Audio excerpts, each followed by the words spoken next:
আজ সুভাষচন্দ্র বসুর জন্মদিন, আর ডিপ্লোম্যাসি চ্যানেল এই মানুষটা কি করে ভুলে যেতে পারে? সুভাষচন্দ্র বসুর থেকে বড় ডিপ্লোম্যাটিক আর কি কেউ ছিল?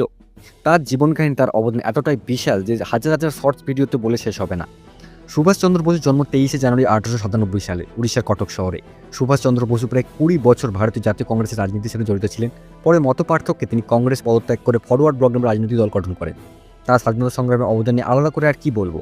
তার কর্মদক্ষতায় ভয় পেয়ে ব্রিটিশরা তাকে 11 বার কারারুদ্ধ করেছিলেন। সিভিল সার্ভিস পরীক্ষায় ভালো নম্বর পেয়ে তিনি প্রায় নিয়োগপত্র পেয়ে যান, কিন্তু বিপ্লব সচেতন দৃষ্টিভঙ্গি নিয়ে সেই নিয়োগ প্রত্যাখ্যান করেন। এই প্রসঙ্গে তিনি বলেছেন, কোনো সরকারের সমাপ্তি ঘোষণা করার সর্বশ্রেষ্ঠ পন্থা হলো তা থেকে নিজেকে প্রত্যাহার করে নেওয়া। 1924 সালে চিত্তরঞ্জন দাস কলকাতার মেয়র নির্বাচিত হওয়ার পর বসু কলকাতা থেকে পৌর সংস্থার প্রধান নির্বাহী কর্মকর্তা হিসেবে কাজ করেন।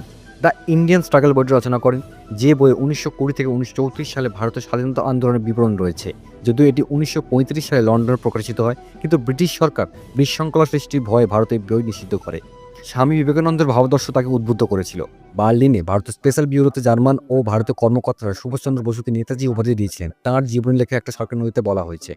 বিশ্বকবি তাকে দেশনায়ক উপাধি দেন। বসুর অনেক উক্তির মধ্যে কয়েকটি হলো, তোমরা আমাকে রক্ত দাও, আমি তোমাকে স্বাধীনতা দেব। স্বাধীনতা দেয়া হয় না, নেওয়া হয়। আমাদের নিজের রক্ত দিয়ে আমাদের স্বাধীনতার মূল্য পরিশোধ করা আমাদের কর্তব্য।